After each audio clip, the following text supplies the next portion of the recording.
শোকের সাগরে ভাসছে ইরান।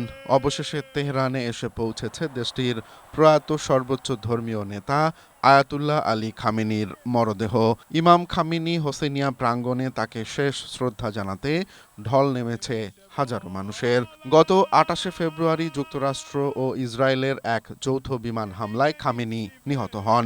কিন্তু মধ্যপ্রাচ্যে চরম যুদ্ধাবস্থা চলায় দীর্ঘ ৪ মাসেরও বেশি সময় তার শেষকৃত্য স্থগিত ছিল। অবশেষে ৪ জুলাই থেকে তেহরানের মোসাল্লা মসজিদে শুরু হচ্ছে মূল অফিসিয়াল আনুষ্ঠানিকতা। দূর দূরান্ত থেকে আসা মানুষের জন্য স্টেডিয়াম, পার্ক ও মসজিদে থাকার ব্যবস্থা করেছে দেশটির প্রশাসন। জীবন অবাক না করলে কে করবে? ২৮% মিল্ক ফ্যাটের অবাক করার সাথে ফ্রেশ মিল্ক পাউডার। জীবন অবাক করুক প্রতিদিন। ৬ জুলাই তেহরানে গণ জানাজা শেষে মরদেহ নেওয়া হবে পবিত্র নগরী কোমে।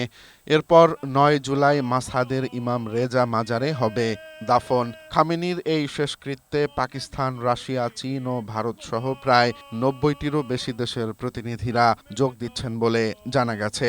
মধ্যপ্রাচ্যের ভূরাজনীতিতে খামেনির এই বিদায় এক বড় পরিবর্তনের ইঙ্গিত দিচ্ছে।